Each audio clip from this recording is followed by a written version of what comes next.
Okay, good afternoon, everyone. Can you hear me okay? Yes, very good. Great, thank you. Yeah, hello, welcome.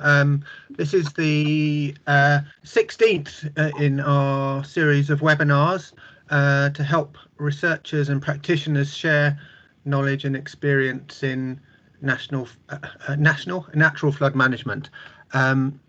Today we're really pleased to have Dr. Stewart Clarke from the National Trust joining us, and he's going to talk about NFM from a land manager's perspective. Hi, I'm Gerard Stewart. I'm the communications coordinator for the NFM research program. Just going to talk for a couple of minutes, 2 or 3 housekeeping points, and then a brief overview of the research program, and then I'll hand over to Stewart. There will be time at the end for questions, 10 to 15 minutes after Stewart's presentation.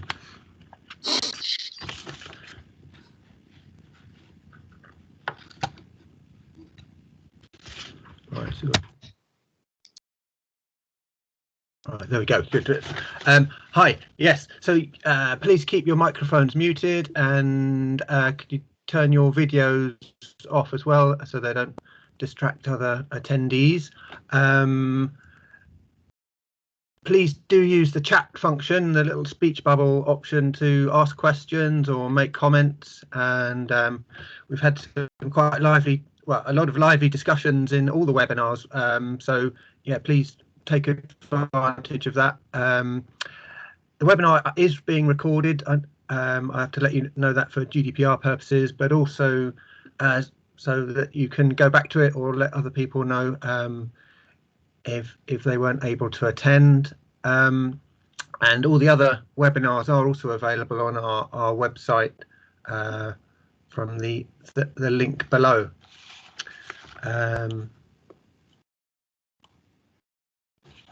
So a little bit about the research program. It's a 4-year, £4 million research program funded by NERC.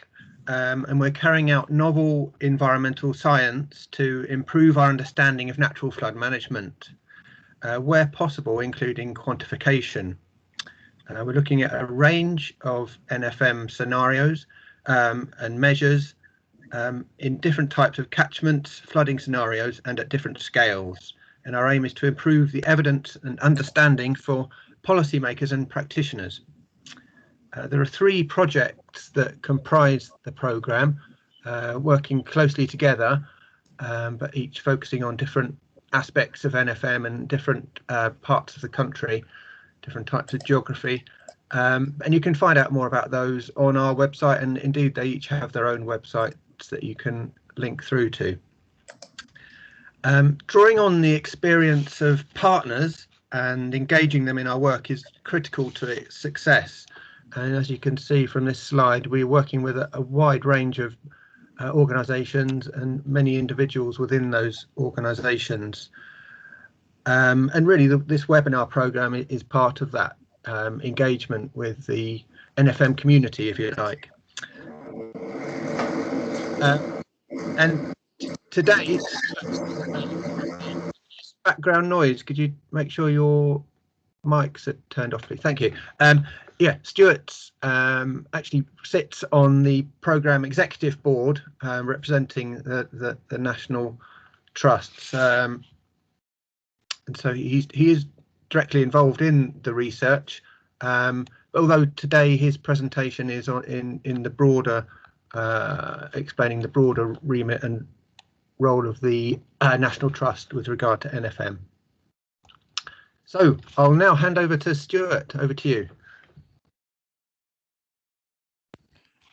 Thank you very much, Gerard. I hope everyone can hear me. I'm just going to put my camera on, so people can see me while I just say hello and good afternoon to everybody. Thank you so much for joining us.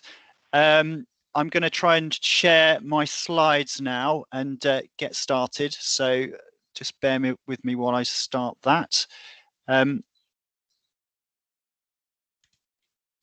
Just take a moment just to get that working.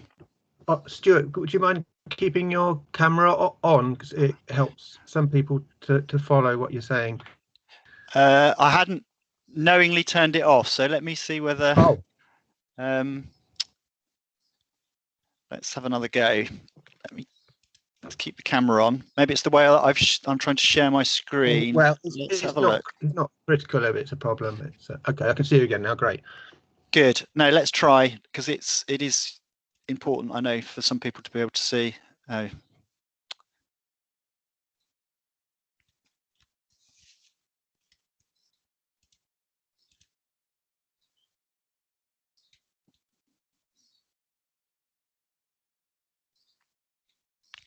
Right, is that coming up now? I think you may have lost me though. Oh, don't. Yeah, I can see your slides have come up. I can't see you.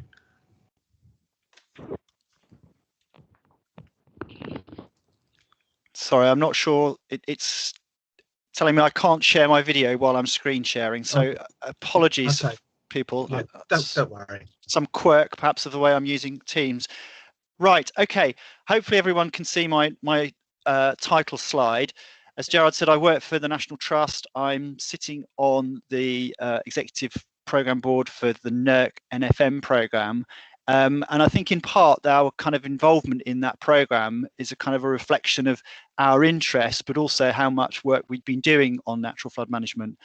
And I suggested that when Gerard asked me about doing a presentation, that I could sort of give a perspective from a land management perspective, and the trust as land managers and owners of a lot of land. And on reflection, when I was putting presentation together, I was thinking, well, I'm personally not a land manager, so maybe I should just slightly tweak the title, and I've given you something slightly different, which is a National Trust perspective. But hopefully, as you'll see as we work through, what I'm sort of talking about is the things that we have been doing as an organisation that manages land.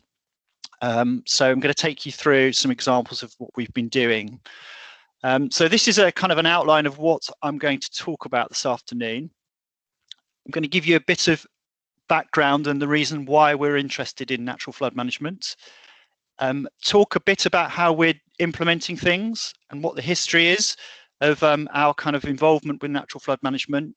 And I'm going to take some examples from across kind of a continuum of approaches. So what I've described as runoff attenuation features, which might be sort of more what you have in mind when we say natural flood management. So leaky dams and kind of pond storage, those sorts of features in the landscape, which have become sort of synonymous with natural flood management. But I'm also going to talk about some of the sort of broader work that we're doing, driven by other outcomes through our Riverlands program, which is more, I think, about restoring natural processes, but where flood management and sort of mediating the water cycle is kind of a big part of that. And then I'm going to talk about some work that we've been doing, which is more in the sort of space of policy and advocacy, and how we've been sort of thinking about changing the way that natural flood management is implemented, and how we've been trying to kind of convey those messages to government and others, and then kind of draw some conclusions on all of that. So I think we've probably all got a good idea about what we mean by natural flood management, but I think increasingly we're using a term which was kind of first shared, I think, by Anne Skinner, who used to work for the Environment Agency and wrote their policy position on natural flood management. But Anne works with us now as a kind of volunteer advisor. And Anne said, actually, what we're really talking about with lots of natural flood management measures is that we want to slow water down, we want to store it, and we want to filter it. So there's kind of a bit about slowing the flow, which is what people typically think about.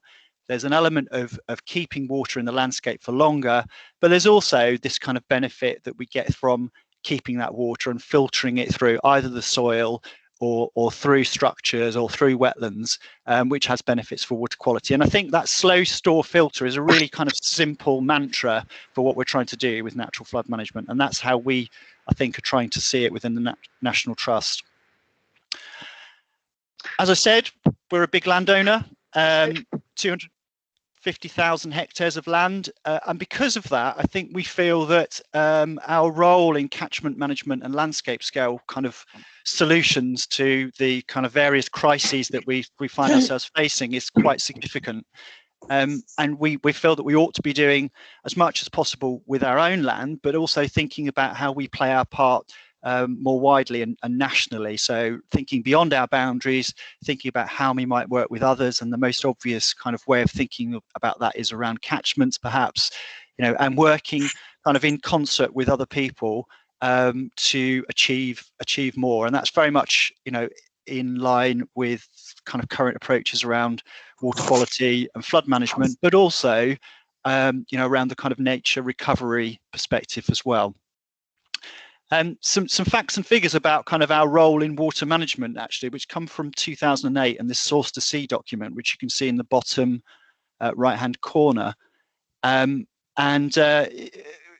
sort of slightly spurious figure, but we actually have about 40% of England and Wales draining to a National Trust boundary. So that's not that 40% of the land we own, obviously, but it is that actually we're receiving water from over 40% of the land surface. So what happens before it gets to us, and then what we do with it as it crosses our land, is obviously really quite important. And I think those of you who will be familiar with the kind of countryside that we have will kind of understand that lots of our land is actually both significant from a kind of wildlife and kind of landscape perspective, but is also actually the sort of land which generates flood and erosion problems. So almost a third of our land is sort of categorized as high erosion risk, and that's because it's in the uplands. We increasingly talk about our work around being about for nature, for people, and for climate. And in reflection of that, our new strategy has talked about getting our farmland into a kind of more nature-friendly space and creating lots of new priority habitat, 25,000 hectares. And there are some other targets within there as well. So that kind of gives you an idea about why the National Trust as a landowner is interested in catchment management and therefore natural flood management. And we think it's kind of quite timely. And this is a slide that I put together some time ago, actually, but I still think it's relevant, which is these sort of three things that are happening. One is around the changes to agriculture. The other is kind of a growing awareness, I think, that climate change is upon us. We're seeing more intense, more frequent rainfall events. And a kind of an understanding, which the media, really have picked up upon, but also wider public, I think, that there are some things that we can do through the way that we manage land and through other measures that can help deal with those things. And those three things coming together kind of, I think, come a time, when there's more and more public interest about, what could we do to reduce some of the flood risk problems that we have. I think everyone now sort of appreciates that natural flood management is not one thing, and it is kind of a continuum of approaches. And I've sort of tried to capture that on this slide, sort of in two dimensions. So across the kind of x-axis, we've got this idea that there's a kind of an increasing scale to what we do and an increasing complexity. So at the very kind of basic end, just better soil management could really help with slowing, storing and filtering water. But, at the other end, we could be doing things at a whole catchment scale, and we could, developing quite significant water storage options, or indeed, as we see at the bottom of this slide, at the bottom, that's Ennerdale, where the National Trust with a number of partners is involved in a rewilding project. And you could argue that rewilding projects that seek to kind of increase roughness, store water, and re-meander rivers so that they kind of take longer to convey water down stream. All of those are kind of types of natural flood management. And then in the other dimension, actually, there's kind of an increasing level of cost. And we might say that rewilding measures are kind of a case of walking away. And, they might not entail quite so much cost. But at the very top corner of this sort of plot is the idea of quite major interventions, which might be actually quite similar to some of the kind of more traditional engineering approaches. So building big earth banks to create flood storage ponds. And obviously there's more and more intervention and there's more cost associated with that. And we're closer to kind of more traditional flood management. But there is this kind of continuum of approaches, and we are involved in all sorts of those as the National Trust. So what do we see kind of the role of natural flood management be? I'm sure some of this is familiar to many of you. I think we're not seeing it as the panacea. Natural flood management is not going to stop people flooding. It's not going to solve all of our problems, but we think it could reduce flood risk, particularly for smaller and more frequent floods, so that the sorts of people who wouldn't necessarily get flood risk management kind of projects, and they wouldn't generally benefit from big investment schemes, but it might be just small settlements or individual dwellings, or indeed in our case it might be heritage assets, gardens and so on, that where we want to protect them, and actually the fact that they don't get flooded quite so often means that the costs are much smaller.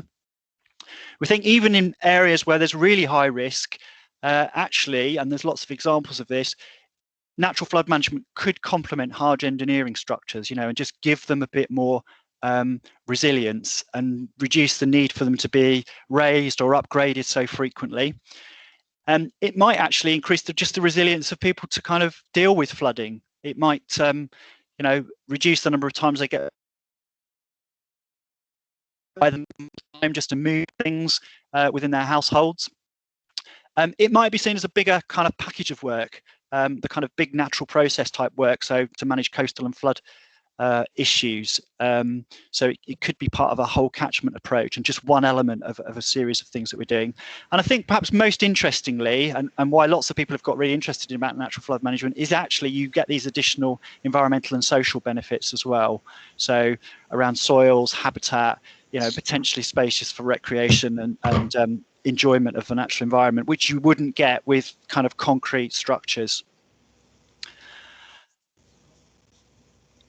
So what are the things that we're doing? How do they kind of contribute to natural flood management? And I've sort of drawn a continuum here, and I think there's sort of two approaches on the left and the right of this kind of graphic that I put together, which is sort of some generic stuff that we're kind of doing everywhere because we sort of see it as the things that we should be doing from good land management. And within that, there's this idea of creating new priority habitat for wildlife, but recognizing that might actually be taking land out of agricultural production. And also, there'll be other benefits from putting more semi-natural habitat into the landscape. Getting our tenant farmers and working with them to kind of think about different ways of farming. I've used the term regenerative agriculture here, but there are lots of other terms. But essentially, from a natural flood management perspective, I think if we have better soils with more organic matter and less compaction, clearly that is going to play a role at a landscape scale. And then at the other side of the kind of spectrum is the kind of targeted stuff. And I'm going to talk quite a lot about some of the examples today where actually there's a flood risk problem and we are actually intervening and we're doing things for communities at risk. And that's where we start to think about some of these kind of what I've called runoff attenuation features, which is something that's in the scientific literature, and the sorts of things like leaky dams. But spanning across those as well are the sorts of things that we're trying to do around increasing tree cover through planting and natural regeneration. And we've got an ambitious target to plant 20 million trees by 2030 and increase woodland cover across the Trust estate. And there's lots of emphasis on that being woodland that delivers multiple benefits. And we've been looking at the role of catchment, floodplain and riparian kind of woodland creation as part of that. And then river restoration and beavers, I'm going to touch upon both of those later when we talk about natural processes, and they could play a role, I think, right across this spectrum as well. So hopefully a map has appeared on your screen, which kind of just shows the geographical spread and scope of things that we're doing. And there's lots of things in there that represent some of the things I've already talked about and across the that spectrum of approaches. And indeed, we're doing things at the coast that fit with the natural flood management agenda, but I'm not going to talk about coastal issues today. I'm going to talk about some examples that are on this map. I'm just going to highlight those that I'm going to touch upon. So I'll be drawing on some of the work that's happening in Upper Calderdale. I'll mention work that happened on our land by others in Stroud, some work we've been doing in the Yorkshire Dales, and also some of the work we've been doing as part of our Riverlands project at Honeycott, which is where the kind of exciting beaver introduction stuff has been happening. So to start with, I'm going to kind of focus on the very pure kind of natural flood management aspects. So our kind of first involvement with natural flood management was really the Honeycott pilot. So this is down in Exmoor. You perhaps remember we had some pretty big floods in the 2007-2008 summers. There was a review led by Lord Pitt looking at how we might manage water differently, this kind of idea of making space for water. And there was a call for 3 pilots. And those 3 pilots included our Honeycott project. We kind of put it forward. We got some funding from DEFRA. So I've just moved the slide on accidentally. We got some funding from DEFRA for a catchment where we own 90% of the catchment. So we had quite a lot of control over what was going on. And we could do some stuff at landscape scale. And there was a series of actions planned there, which were in the kind of uplands, some work in the wooded combes, some work on agricultural land and lowland meadows, and also some work down kind of at the coastal end, so right at the bottom. So there was an integrated approach, and the benefit of the money coming from DEFRA and the Environment Agency for this, and it being a pilot, was that there was money for monitoring. And as a result, it was quite intensively monitored, and we could see what happened. So this next slide just gives you an idea of the sorts of things that happened. So there was some work up on the top of Exmoor, slowing the flow and trying to just essentially restore peat, but just kind of slow flow down off the steeper slopes and that ground. Some work in the river valleys, so the wooded river valleys, where woody material used to be taken out, just leaving it in place and just kind of logging what was there and monitoring it. So not actual kind of constructed dams, but just leaving material where it wasn't causing a problem. Some work with farmers and our farm tenants, some of whom had kind of made a switch to arable, which wasn't really suitable for those soils, and some really kind of good progress with kind of getting people to rethink their farm businesses and to deal with some of the soil compaction that previous activities had taken place. And then the biggest thing down at the bottom, these kind of structures to push water out to the floodplain, store water temporarily behind some earth bunds. And the project manager, Nigel Hester, the guy pointing into the distance, with the farmer who has a control board that he allows him to get the water off that land if it's been sitting for too long. And he was very kind of keen on this project, provided he had some control. So that's kind of a series of things through the catchment that delivered some kind of benefit from a water perspective. And because we had the monitoring going on, because we knew what was going on, we were actually able to pick up quite early on in a big rainfall event that would have normally resulted in flooding of properties. We kind of measured, there was a 10% reduction in the flood peak and there wasn't any flooding. And we've had some events since then that have had similar kind of results, but it's becoming more complicated because we're doing more and more stuff within that catchment. But that was kind of our first foray, I think, as an organisation into kind of natural flood management. Shortly before I joined, or as I joined the National Trust in 2014, there was a project that was kicking off in the Stroud Valleys, and Chris Utley, who now works for the Environment Agency on natural flood management, Chris had got some money through from the Regional Flood and Coastal Committee to essentially pioneer some natural flood management in the valleys above Stroud, so these steep valleys.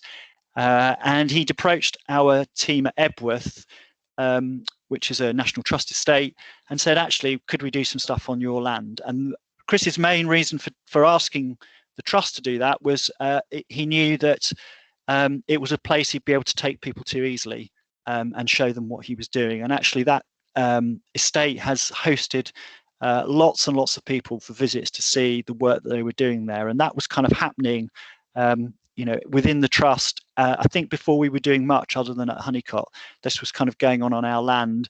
And it has lots of National Trust people have been to see it, and it's kind of inspired lots of similar sorts of initiatives around the three nations that we work in.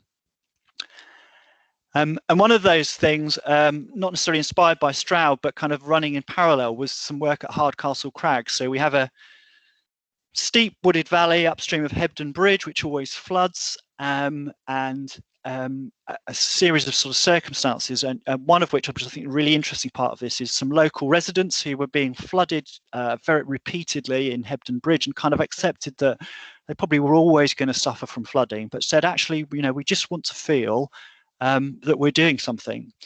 And so a conversation between that local community and Craig Best, who's our countryside manager there, led to a project which was kind of kicked off with a bit of money from the Environment Agency to help integrate woodland management that we were already doing with some natural flood management work, and actually to really involve that local community. And they were having real success with getting volunteers out. You can see the figures there, sort of 50 days a month, getting people out, people working on tackling their own flood risk. And that work has kind of scaled up initially to a bigger project, a £2.6 million project with funded through Leeds City Region. So this is about dealing with communities at flood risk in Calderdale and all the way down to Leeds. And that's about woodland creation. It's about leaky dams and upland habitat restoration, so peatland restoration. And that is going on at the moment. And this next slide shows you some of the work that's going on through that partnership project. The sort of typical things that you might be familiar with. So upland peatland restoration and sphagnum inoculation, but also a series of kind of leaky dams, both stone and wooden dams, and tree planting, and dealing with erosion problems as well. And they've done quite a lot of work. There's some huge sort of figures there. I'm not going to run through all of those, but just to give you an idea of the kind of scale of the work that's already been done through that partnership of 4 or 5 organisations, which is all kind of framed around reducing flood risk in the Calder Valley. And they are developing that now into an even bigger project, which is sort of being funded through a variety of routes, and they're looking for funds for part of it, but essentially a large £12.5 million project, which is about creating new woodland, restoring habitat, and also lots of kind of what we would call natural flood management kind of initiatives too. And importantly, I think, monitoring that work as well. And they have been monitoring already. And this is just one of the few kind of bits of data that I've got to share with you today. But they have got the red shows downstream of some leaky dams, and the blue line in this graph is above those dams. And it's not the difference between the two lines that's important, but it's the shape of the lines. And you can sort of see that the red line climbs more slowly and isn't quite so steep and levels out. So we're sort of taking some of the peak out of that hydrograph by that line of dams. It's passing through 9 leaky dams. And they've got quite a lot of monitoring going on in Upper Calderdale to kind of show the effectiveness of that. So that's given you, I hope, an idea of some of the kind of traditional natural flood management stuff that we've been doing. But as I said at the start, we're also doing some things for other reasons which we think have natural flood management benefits as well. And I'm just going to talk about a couple of those right now. And one of them is river restoration, or as you might want to call this a stage 0 work, kind of floodplain reconnection. And I don't want to get into too much of the detail around what it is, but I'll say something in a moment. This is part of our Riverlands work. So Riverlands is a big program of catchment management projects that the National Trust is involved with, and our partners are the Environment Agency and the Rivers Trusts. Those places in red on that map are the places where we're currently working, although things are coming on line now for some of the orange places as well. But I'm going to focus on the Porlock Vale streams down on Exmoor, which is the Honeycutt site where we had the original natural flood management project. And they've been building on that previous pilot, that natural flood management pilot, and doing similar things, but also now thinking about some other things. So thinking about some river restoration, and also thinking about and have introduced beavers, but also thinking about mimicking the behavior of beavers as ways of generating habitat benefits, but also, you know, potentially delivering some more flood risk management benefit as well on top of that. As I said, the sort of stage 0 idea, the kind of origin of it is perhaps a bit too complicated to get into today, but it's essentially there's a model that shows how streams evolve if they get kind of either left to their own devices or over maintained and straightened and destroyed by human activity. And I think originally the idea was that the first stage was stage 1, but then, and this is all US based work, this idea that actually there was a kind of previous stage, a stage 0, which was not single channels. It was lots of very, very small channels running through woodland or a grassland kind of system, so very much a wetland system, and that sort of channel would be present in some parts of the landscape where we've got a depositional environment, and would have been much more common than it is now, and it's almost completely absent from most of the lowland UK. So this sort of stage 0 restoration idea, and the idea was to apply it within the catchment of our Porlock Vale stream, so the Honeycutt estate, which is shown on this map. And as I said, we own almost 90% of that catchment, so we've got lots of scope to do different things and work with our tenants in different ways to try and deliver this kind of range of public benefits. And the team from Honeycutt went out to the US. They went out to the Northwest US, so Washington and Oregon, to look at some of this stage 0 stuff. And the team admit that the first time they got there, they just could not see the kind of relevance of this tool to the sort of Exmoor streams that they were used to kind of seeing and working on. So this kind of scale of stuff where they filled in the channel and deposited lots of material was just not something they were used to. But then they went to a site kind of a few days into their visit with the US Forestry Service and saw something that looked much more of the kind of scale of things that are on Exmoor. And I think it's a bit of a light bulb moment, particularly for Ben Erdley, who's the project manager. So this is what they were used to seeing on kind of Exmoor. It's pretty common, these kind of streams that have sort of partly been ditched, hidden away in the side of the field. And this is a set of photographs of Selworthy village, or a farm on the edge of Selworthy village, where there's just some very small drainage channels through the landscape and quite a few ditches that have been put in over the years and completely kind of obliterated the natural drainage pattern. And so what they decided they would do is have a go at the stage 0 approach on this site. And they did a bit of natural flood management work to begin with. So before they'd been out to the States, and they created some ponds and put some woody debris down some of the runoff pathways, which hopefully you can see. And now I'm going to try and show you a video. This is the site beforehand. So I'm hoping this is going to run for you. It started running on my screen.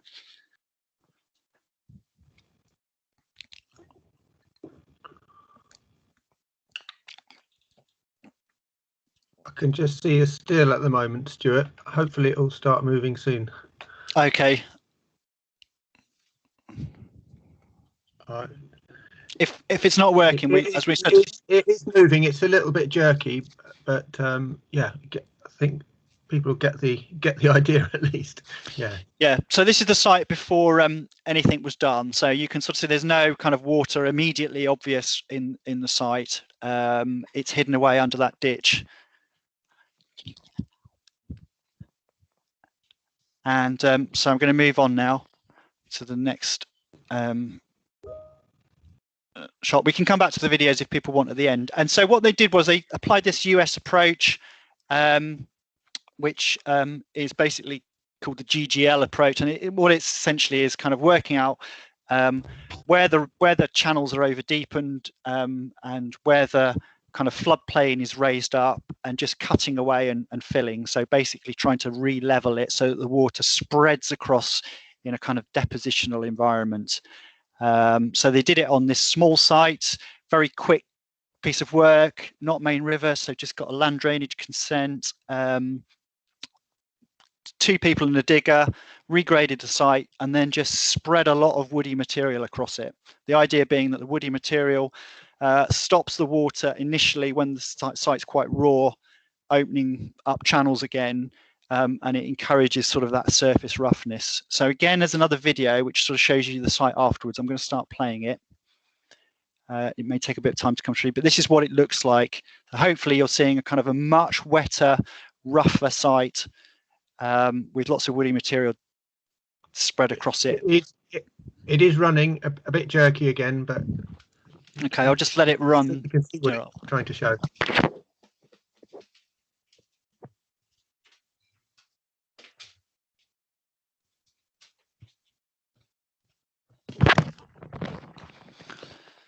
So hopefully people are seeing enough just to get an idea about what it looks like. And this is immediately afterwards, so this is kind of quite raw still. Unfortunately, I haven't been able to get back to the site in the last sort of 12 months for obvious reasons, to kind of see what's going on. But you know, the feeling is that the water is now, you know, this is a much kind of more much slower flowing depositional environment, which hopefully will start to kind of really develop as a habitat as well. So very sort of different approach to natural flood management. And you know, actually we've not really been selling this on the basis of natural flood management so much as habitat creation, benefits for water quality because we've got lots of sediment dropping out, and you know, the natural flood management benefits may or may not be seen as well, but that isn't the primary kind of purpose. Sorry, I'm just going to move on. And they're now preparing for another site, which is a main river site. It's a bigger channel, and this is just what it looks like at the moment. So it's hidden away in that hedge line. Very difficult to kind of even know that there is a river there, but this is the main river Aller. And one of the rangers on the team, who had a background in architectural practice, actually sort of did a bit of an image of what he thought it might look like on the basis of what they've been doing. So this is kind of an artist's impression of what they hope that site might look like sort of 5-10 years after restoration. So, you know, much more complex kind of wetland site, and they're working with the tenant farmer to come up with a new kind of farming regime for those fields that would allow this kind of thing to develop. So I didn't feel I could really say anything without mentioning kind of some of the beaver reintroduction work we've been doing. I know some people had raised the question about, you know, the trust is doing some beaver reintroduction work. Where does that fit in the natural flood management piece? And it's always an excuse to show you a cute picture of some beavers as well. But so we are involved in a number of projects. We've got beavers in 2 sites at Porlock, and there's another site in the South Downs where we're hoping beaver release is imminent. And there's lots of other properties around the trust where people are thinking about what beavers might be able to do for them. And I think there's a variety of reasons people are thinking about beavers, and you'll all be familiar with the kind of debates that are currently going on. But I think I'd like to just draw attention to the fact that we haven't really laboured too much on the kind of flood management point of view. And we've talked about, you know, the real reasons that we want to introduce beavers being around wetland and pond habitat creation. You know, and then there are all these other benefits which are around water management, but that might be around droughts as much as it is around flooding. It might be around kind of resilience to kind of fire risk, which is certainly something that you know, people in the States have been sort of seeing from beaver reintroductions. It might be around water quality, and it might just be about kind of, you know, actually tapping into this kind of huge public interest and enthusiasm for kind of having ecosystem engineers back in the landscape. But I think the flood risk thing is slightly more difficult to kind of justify or to talk about, just simply because depending on who you are and where you are, you know, your perception of flood risk might be differently, and it will be difficult for us to kind of sell a story about beavers being good for flood risk if, you know, beavers that are free living in the landscape are actually you know, creating flooding problems on people's land. And I think we just have to acknowledge that, you know, beavers will dam and they will behave in particular ways, but that might not always be you know, where we want them to do those things. But they certainly do have some real benefits for creating habitat, as these pictures show, through their activity. But also, and this is some work from the Devon Wildlife Trust, work their enclosed release. So and these sort of graphs show how above and below the beaver enclosures, you know, sediment levels drop out, nitrogen is lower, phosphate, and organic carbon is increased because of the change in the kind of habitat that we've got there. But so actually beavers and those beaver ponds that you can see in the middle image are really having a big impact on you know, the kind of processing and the hydrological processes as they run through that site. But I just to kind of really emphasize, I suppose, you know, particularly why I personally am interested in kind of beaver reintroduction is this is a really nice piece of work comparing beaver ponds with kind of non-beaver ponds, but ponds created for biodiversity in Sweden. And it looks at what the difference is. So the blue blocks, the blue box and whisker plots are for beaver ponds, and then the pinky coloured ones are other ponds. If we look at the one on the left, there's not much difference. This is just the plant species richness for an individual pond or wetland.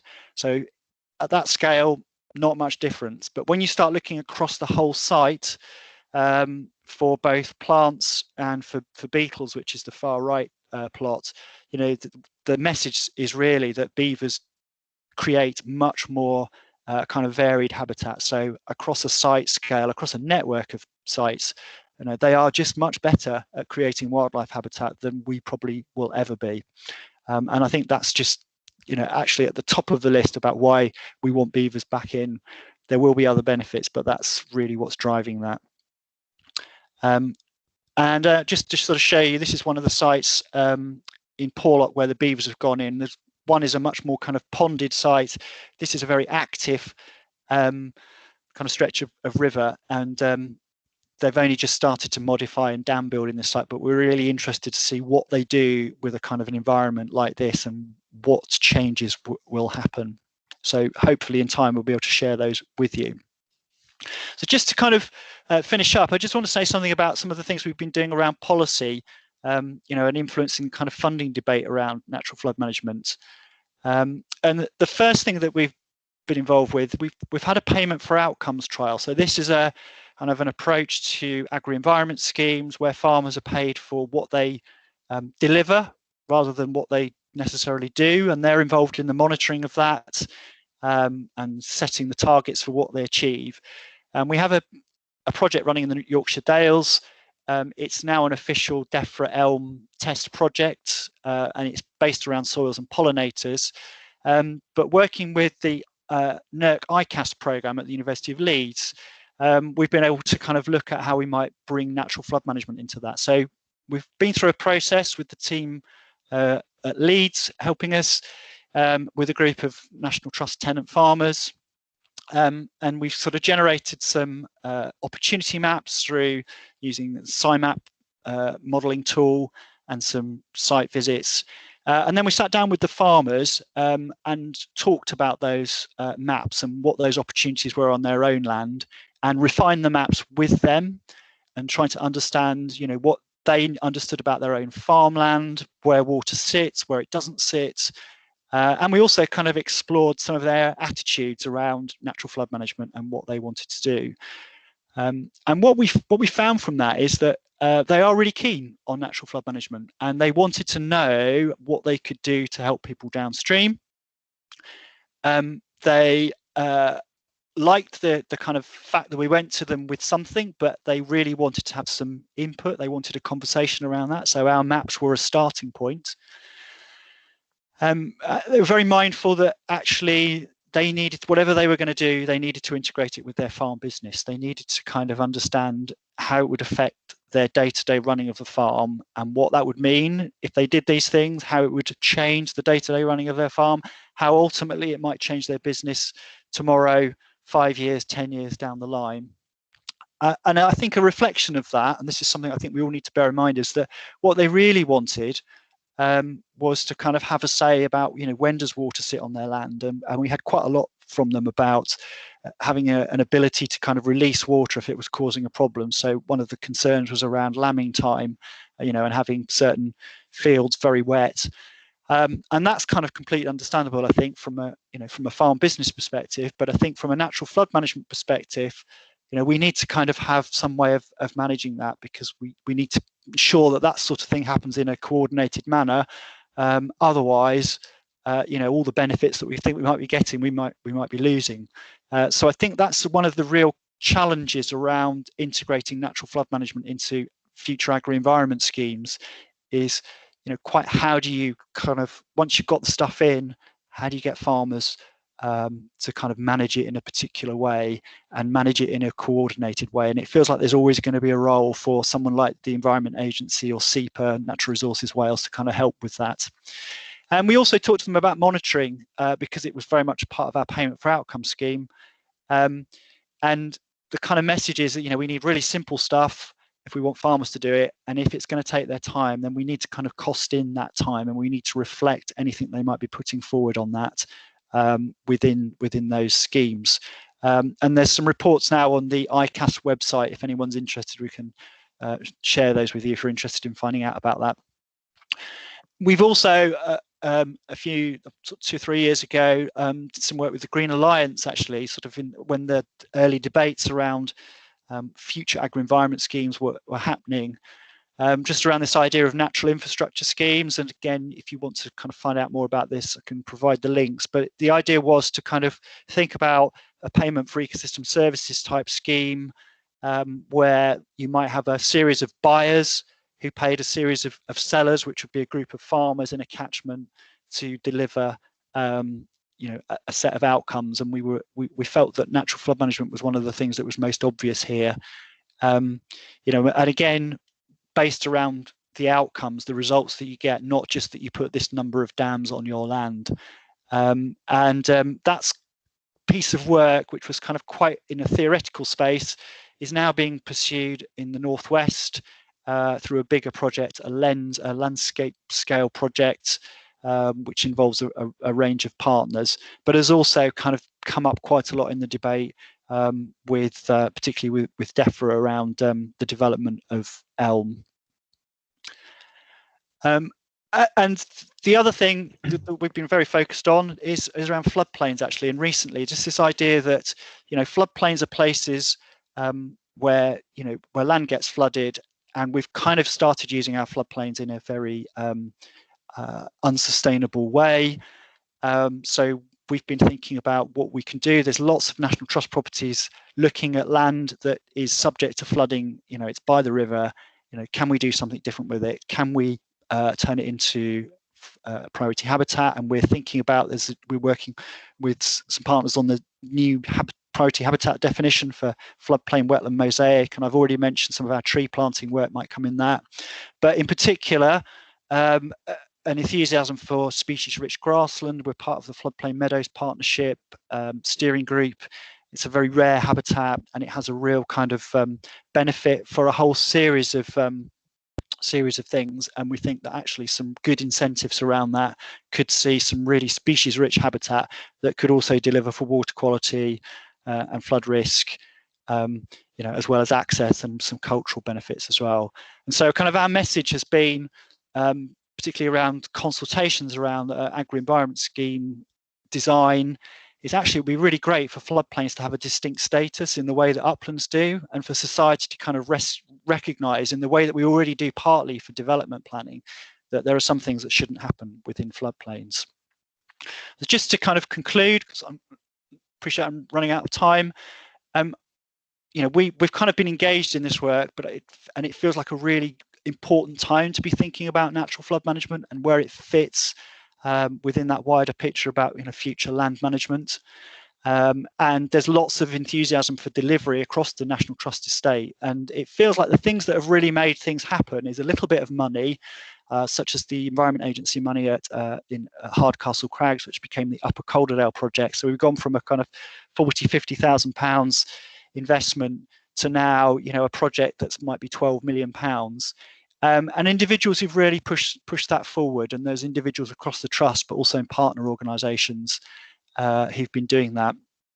And I think as we think about our kind of focus on nature, climate and people, and we think about what we do with National Trust land to achieve those things, this idea of slowing, storing and filtering, both for flooding and perhaps as drought resilience, is really coming to the fore, and people are thinking about it.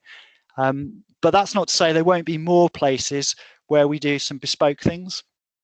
We really focus on flood risk, and that's where we will be putting these kind of more kind of runoff attenuation features and particular natural flood management projects. But hopefully I've also shared with you today some of the stuff that we're doing around kind of restoring natural processes, whether that be stage 0 restoration or beavers, which have multiple benefits. And maybe the primary benefit isn't around flooding for us, but we know that it might play a role in reducing flood risk, or indeed about providing drought resilience. And I think one of the challenges for us is to make sure that we learn from those things and we actually monitor that and we understand how those things work.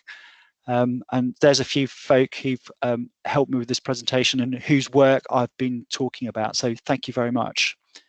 I'm going to stop sharing, Gerard, and show my face again.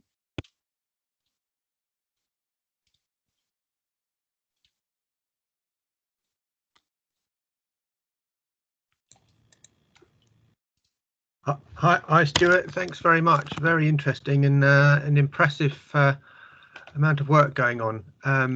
So yeah, we've got a few minutes for questions. There's been quite a lot come in on the chat, and some people also submitted some beforehand. Just to say, we will make Stewart's slides available on the website. A couple of people have said they'd like to get hold of the videos.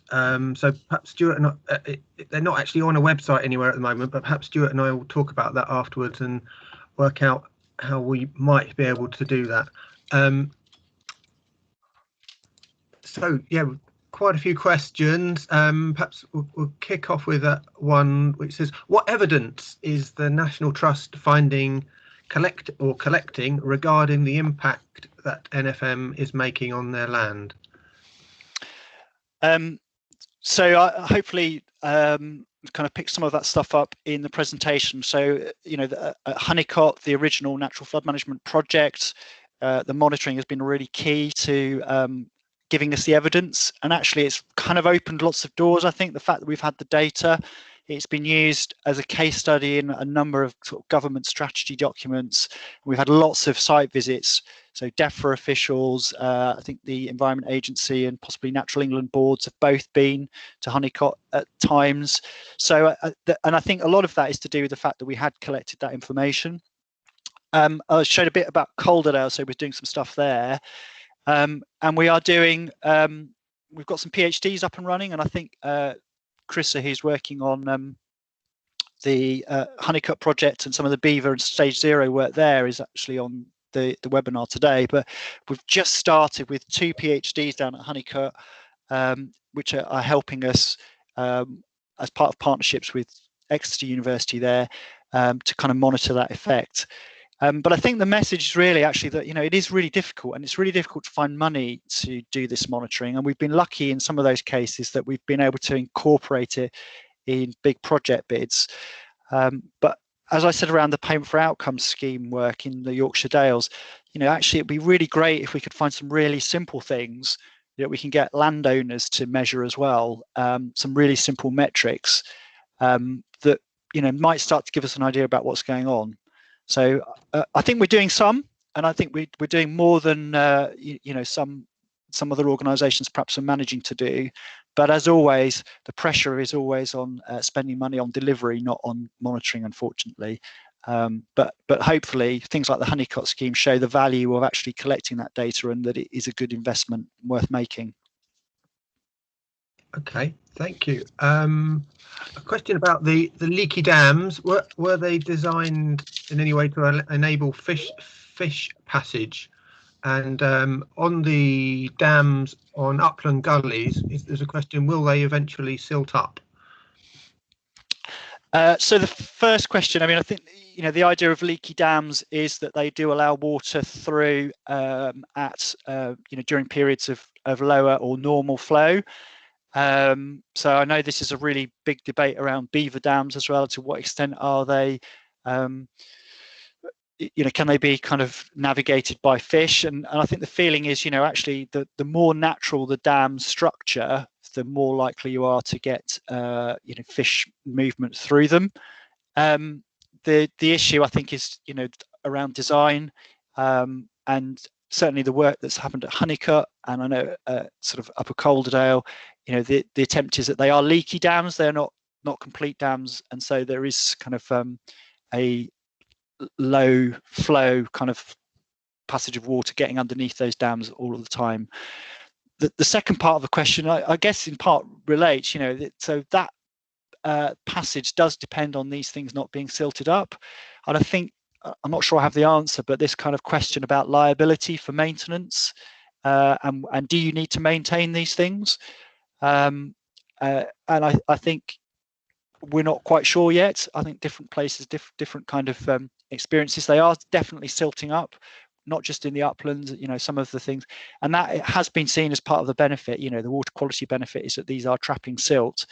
I think what I would say is that, actually, perhaps the answer here is that we can't do these things in isolation, and if we've got lots of silt coming down streams, we still need to get on top of that, and we shouldn't be relying just on dam structures to capture that silt. We still need to do the work with land managers further up the catchment to kind of reduce those silt loads.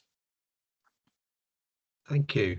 There were quite a lot of questions around landowner acceptance of NFM measures and tenant farmers losing their grazing, for example. And so in general, are there any, have you learned anything of, or what have been your experiences of coming over the potential resistance to NFM? That is a really good question as well. I think there's a couple of experiences that we've had that kind of provide some evidence around that. So one is the payment for outcomes work in the Yorkshire Dales, and actually talking with farmers, and certainly I think, as I said, some reluctance is around not having control, so they want to have some control. But the other thing that really came out strongly actually was this idea of giving up land. So things that are so leaky dams were seen as quite benign from a farming perspective. They don't really interfere with what you do, and they felt they were quite easy to install.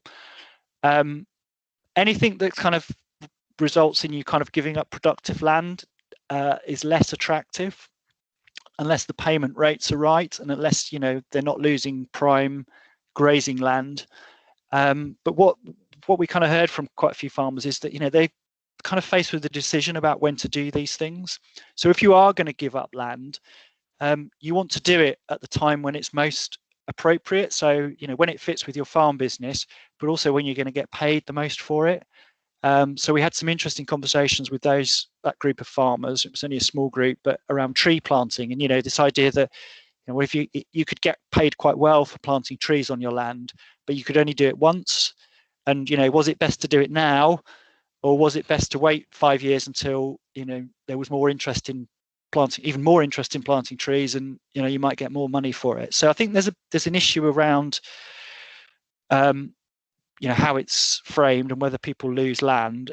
And in part of that, something we've experienced through some of our river restoration work actually is the ability of farm tenants to then either change their current stewardship agreement or enter into a new one that kind of fits with the new model. So, you know, we've been talking to Natural England about that and trying to find ways to help people transition, but also, and it's impossible at the moment because we haven't got the detail, but, you know, the future schemes, can the future schemes pay farmers in a way that is enough to justify them changing their farming practice? Because that sometimes means, you know, buying different sorts of livestock, you know, just changing their whole approach to farm businesses. And they, you know, lots of them are willing to do that. They're quite keen to change and work with these new systems, but, you know, they need to be able to do that, and they need to have the certainty to be able to do that. Thanks, Stuart. Well, I'm afraid we've run out of time. We could have probably gone on all afternoon talking about this.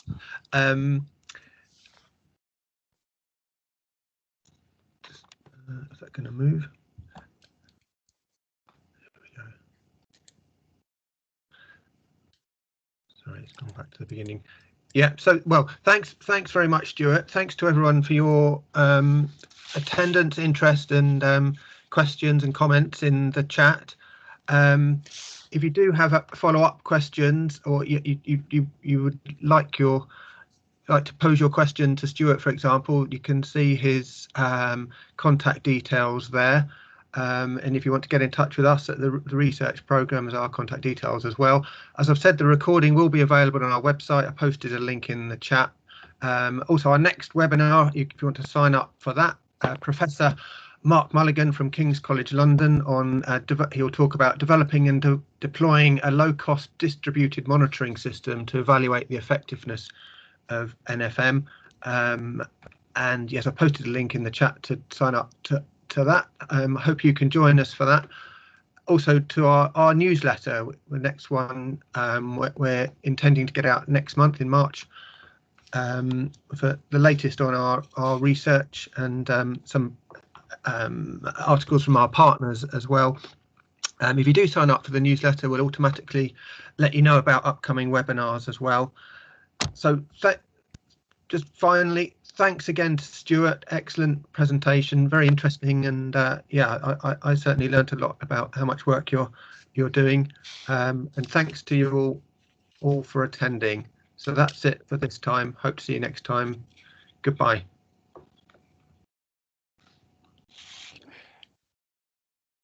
Thanks, Gerard. Are you able to save the chat? Because there's some really interesting kind of comments in there. I'll copy the chat and send it through to you. Yeah. Thank you very much, because I appreciate there's questions, and there's also some really great comments, suggestions in there that I'd like to capture. Thank you. Okay.